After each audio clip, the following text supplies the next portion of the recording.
ओम श्री साईनाथाय नमः। ओम साई राम। श्री साई सचरित्र अध्याय 36।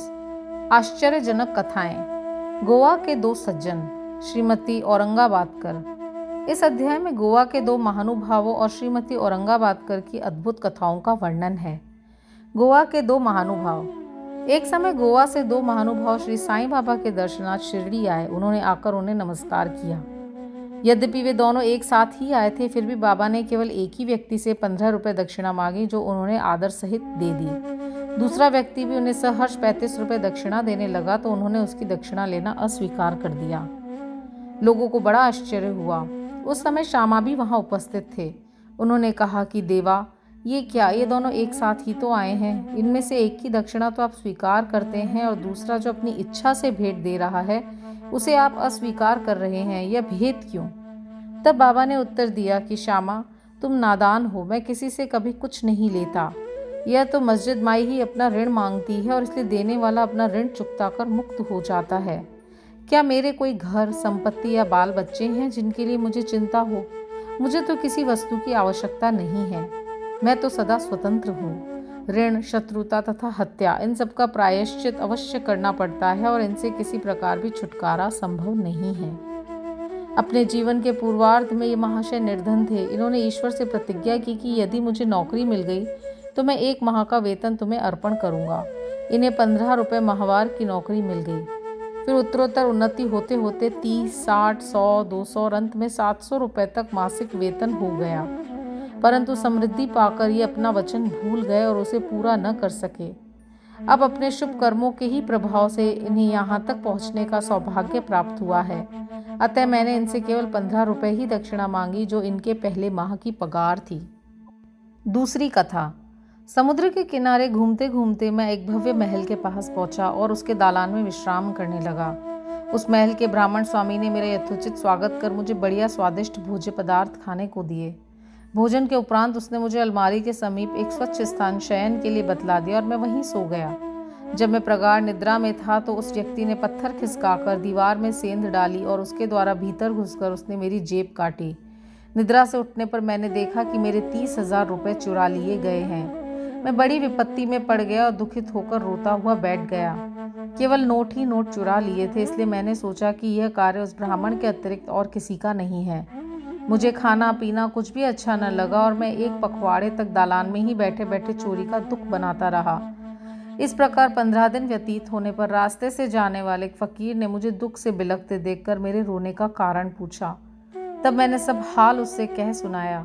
उसने मुझसे कहा कि यदि तुम मेरे आदेशानुसार आचरण करोगे तो तुम्हारा चुराया धन वापस मिल जाएगा। मैं एक फकीर का पता तुम्हें बताए देता हूँ, तुम उसकी शरण में जाओ और उसकी कृपा से तुम्हें तुम्हारा धन पुनः मिल जाएगा। परंतु जब तक तुम्हें अपना धन वापस नहीं मिलता उस समय तक तुम अपना प्रिय भोजन त्याग दो। मैंने उस फकीर का कहना मान लिया और मेरा चुराया धन मिल गया। तब मैं समुद्र तट पे आया, जहाँ एक जहाज खड़ा था जो यात्रियों से ठसाठस भर चुका था। भाग्यवश वहाँ एक उदार प्रकृति वाले चपरासी की सहायता से मुझे एक स्थान मिल गया। इस प्रकार मैं दूसरे किनारे पे पहुंचा और वहाँ से मैं रेलगाड़ी में बैठकर मस्जिद माई आ पहुंचा। कथा समाप्त होते ही बाबा ने श्यामा से अतिथियों को अपने साथ ले जाने और भोजन का प्रबंध करने को कहा। तब श्यामा ने उन्हें अपने घर ले गया और उन्हें भोजन कराया। भोजन करते समय श्यामा ने उनसे कहा कि बाबा की कहानी बड़ी ही रहस्यपूर्ण है, क्योंकि न तो वे कभी समुद्र की ओर गए और न ही उनके पास 30,000 रुपये ही थे। उन्होंने कभी भी यात्रा की, न ही उनकी कोई रकम चुराई गई और न ही वापस आई। फिर श्यामा ने उन लोगों से पूछा कि आप लोगों को कुछ समझ में आया कि इसका अर्थ क्या था?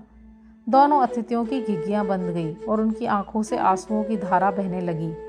उन्होंने रोते रोते कहा कि बाबा तो सर्वव्यापी, अनंत और परब्रह्म स्वरूप हैं। जो कथा उन्होंने कही है वह बिल्कुल हमारी ही कहानी है और वो मेरे ऊपर बीत चुकी है। ये महान आश्चर्य है कि उन्हें ये सब कैसे ज्ञात हो गया। भोजन के उपरांत हम इसका पूर्ण विवरण आपको सुनाएंगे। भोजन के पश्चात पान खाते हुए उन्होंने अपनी कथा सुनाना प्रारंभ कर दिया। उनमें से एक कहने लगा, घाट में एक पहाड़ी स्थान पे हमारा निवास स्थान है। मैं अपने जीवन निर्वाह के लिए नौकरी ढूंढने गोवा आया था। तब मैंने भगवान दत्तात्रेय को वचन दिया था कि यदि मुझे नौकरी मिल गई तो मैं तुम्हें 1 माह की पगार भेंट चढ़ाऊंगा। उनकी कृपा से मुझे 15 रुपये मासिक की नौकरी मिल गई और जैसा कि बाबा ने कहा उसी प्रकार मेरी उन्नति हुई। मैं अपना वचन बिल्कुल भूल गया था। बाबा ने उसकी स्मृति दिलाई और मुझसे 15 रुपये वसूल कर लिए। आप लोग इसे दक्षिणा न समझे, यह तो एक पुराने ऋण का भुगतान है। दीर्घकाल से भूली हुई प्रतिज्ञा आज पूर्ण हुई है। शिक्षा। यथार्थ में बाबा ने कभी किसी से पैसा नहीं मांगा और न ही अपने भक्तों को मांगने दिया। वे आध्यात्मिक उन्नति में कंचन को बाधक समझते थे और भक्तों को उसके पाश से सदैव बचाते रहते थे। भगत मालसापति इसके उदाहरण स्वरूप हैं। वे बहुत निर्धन थे और बड़ी कठिनाई से अपना जीवन बिताते थे। बाबा उन्हें कभी पैसा मांगने न देते थे और न ही अपने पास की दक्षिणा में से उन्हें कुछ देते थे। एक बार एक दयालु और एक सुहृदय व्यापारी हंसराज ने बाबा की उपस्थिति में एक बड़ी रकम मालसापति को दी, परंतु उन्होंने उसे अस्वीकार कर दिया। अब दूसरा अतिथि अपनी कहानी सुनाने लगा। मेरे पास एक ब्राह्मण रसोई था जो गत 35 वर्षों से ईमानदारी से मेरे पास काम करता आया था। एक दिन उसका मन पलट गया और उसने मेरे रुपए चोरी कर लिए। मेरी अलमारी दीवार में लगी थी और जिस समय हम लोग गहरी नींद में थे, उसने पीछे से पत्थर हटाकर मेरे 30,000 रुपयों के नोट चुरा लिए। मैं नहीं जानता कि बाबा को ठीक ठीक धनराशि कैसे ज्ञात हो गई। मैं दिन रात रोता और दुखी रहता था। एक दिन जब मैं इसी प्रकार निराश और उदास होकर बरामदे में बैठा था, उसी समय रास्ते से जाने वाले एक फ़कीर ने मेरी स्थिति जानकर मुझसे इसका कारण पूछा। मैंने उसे सब हाल कह सुनाया। तब उसने बताया कि कोपरगांव तालुके के शिरडी ग्राम में श्री साईं बाबा नाम के एक औलिया रहते हैं। उन्हें वचन दो तथा अपना रुचिकर भोज्य पदार्थ त्याग। मन में कहो कि जब तक मैं तुम्हारा दर्शन न कर लूँगा उस पदार्थ को कदापि न खाऊंगा। तब मैंने अन्न चावल खाना छोड़ दिया और बाबा को वचन दिया कि बाबा, जब तक मुझे आपके दर्शन नहीं होते और मेरी चुराई गई राशि नहीं मिलती, तब तक मैं चावल ग्रहण न करूँगा। इस प्रकार जब 15 दिन बीत गए, तब वह ब्राह्मण स्वयं ही आया और सब धनराशि लौटाकर क्षमा याचना पूर्वक कहने लगा कि मेरी मति ही भ्रष्ट हो गई थी जो मुझसे ऐसा अपराध हुआ है। मैं आपके पैर पड़ता हूँ, मुझे क्षमा करें। इस प्रकार सब ठीक ठाक हो गया। जिस फ़कीर से मेरी भेंट हुई थी तथा जिसने मुझे सहायता पहुँचाई थी, वह फ़कीर मेरे देखने में कभी नहीं आया। मैंने मन में श्री साईं बाबा के दर्शन की, जिनके लिए फ़कीर ने मुझसे कहा था। बड़ी तीव्र उत्कंठा हुई। मैंने सोचा कि जो फ़कीर मेरे घर पे आया था वह साईं बाबा के अतिरिक्त अन्य कोई नहीं हो सकता, जिन्होंने मुझे कृपा कर दर्शन दिए और मेरी इस प्रकार सहायता की। उन्हें 35 रुपये का लालच कैसे हो सकता था। इसके विपरीत वह अहेतुक कृपा करके आध्यात्मिक उन्नति के पथ पर ले जाते हैं। जब चोरी गई राशि मुझे पुनः प्राप्त हो गई, तब मेरे हर्ष का पारावार न रहा। मेरी बुद्धि भ्रमित हो गई और मैं अपना वचन भूल गया। कोलाबा में एक रात्रि को मैंने साईं बाबा को स्वप्न में देखा। तभी मुझे अपनी शिरडी यात्रा के वचन की स्मृति हो आई। मैं गोवा पहुंचा और वहां से एक स्टीमर द्वारा बंबई पहुंचकर शिरडी जाना चाहता था, परंतु जब मैं किनारे पे पहुंचा तो देखा कि स्टीमर खचाखच भर चुका है, उसमें बिल्कुल भी जगह नहीं है। कैप्टन ने तो मुझे चढ़ने न दिया, परंतु एक अपरिचित चपरासी के कहने पर मुझे स्टीमर में बैठने की अनुमति मिल गई और मैं इस प्रकार बंबई पहुंचा। फिर रेलगाड़ी में बैठकर यहाँ पहुँच गया। बाबा के सर्वव्यापी और सर्वज्ञ होने में मुझे कोई शंका नहीं है। देखो तो हम कौन हैं और कहाँ हमारा घर। हमारा भाग्य कितने अच्छे हैं कि बाबा हमारी चुराई गई राशि वापस दिलाकर हमें यहाँ खींच कर लाए हैं। आप शिरडी वासी हम लोगों की अपेक्षा सहस्र गुने श्रेष्ठ और भाग्यशाली हैं, जो बाबा के साथ हंसते खेलते मधुर भाषण करते और कई वर्षों से उनके समीप रहते हो। यह आप लोगों के गत जन्मों के शुभ संस्कारों का ही प्रभाव है जो कि बाबा को यहाँ खींच लाया है।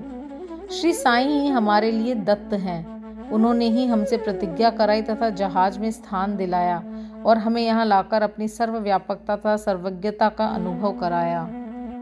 श्रीमती औरंगाबादकर। सोलापुर के सखाराम औरंगाबादकर की पत्नी 27 वर्ष की दीर्घ अवधि के पश्चात भी निसंतान ही थी। उन्होंने संतान प्राप्ति के निमित्त देवी और देवताओं की बहुत मान्यताएं की, परंतु फिर भी उनकी मनोकामना सिद्ध न हुई। तब वे सर्वथा निराश होकर अंतिम प्रयत्न करने के विचार से अपने सौतेले पुत्र श्री विश्वनाथ को साथ ले शिरडी आईं और वहां बाबा की सेवा कर 2 माह रुकी। जब भी वे मस्जिद को जाती तो बाबा को भक्तगण से घिरे हुए पाती। उनकी इच्छा बाबा से एकांत में भेंट कर संतान प्राप्ति के लिए प्रार्थना करने की थी, परंतु कोई योग्य अवसर उनके हाथ न लग सका। अंत में उन्होंने श्यामा से कहा कि जब बाबा एकांत में हो तो मेरे लिए प्रार्थना कर देना। श्यामा ने कहा कि बाबा का तो खुला दरबार है, फिर भी यदि तुम्हारी ऐसी ही इच्छा है तो मैं अवश्य प्रयत्न करूंगा, परंतु यश देना तो ईश्वर के ही हाथ में है। भोजन के समय तुम आंगन में नारियल और उदबत्ती लेकर बैठना और जब मैं संकेत करूं तो खड़ी हो जाना। एक दिन भोजन के उपरांत जब श्यामा बाबा के गीले हाथ तौलिए से पोंछ रहे थे, तभी बाबा ने उनके गाल पर चिकोटी काट ली। तब श्यामा क्रोधित होकर कहने लगे कि देवा, ये क्या आपके लिए उचित है? आप इस प्रकार मेरे गाल पर चिकोटी काटें। मुझे ऐसे शरारती देव की बिल्कुल आवश्यकता नहीं जो इस प्रकार का आचरण करे। हम आप पर आश्रित हैं, तब क्या यही हमारी घनिष्ठता का फल है? बाबा ने कहा, अरे तुम तो 72 जन्मों से मेरे साथ हो। मैंने अब तक तुम्हारे साथ ऐसा कभी नहीं किया, फिर अब तुम मेरे स्पर्श को क्यों बुरा मानते हो? श्यामा बोले कि मुझे तो ऐसा देव चाहिए जो हमें सदा प्यार करे और नित्य नया नया मिष्ठान खाने को दे। मैं तुमसे किसी प्रकार के आदर की इच्छा नहीं रखता और न मुझे स्वर्ग आदि ही चाहिए। मेरा तो विश्वास तुम्हारे चरणों में ही जागृत रहे, यही मेरी अभिलाषा है। तब बाबा बोले कि हाँ, सचमुच इसलिए मैं यहाँ आया हूँ।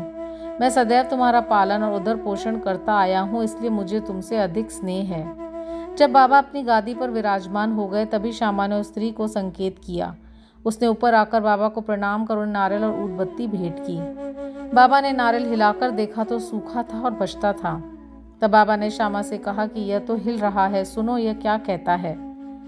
तभी श्यामा ने तुरंत कहा कि यह बाई प्रार्थना करती है कि ठीक इसी प्रकार इसके पेट में बच्चा गुड़गुड़ करे, इसलिए आशीर्वाद सहित ये नारियल इन्हें लौटा दो।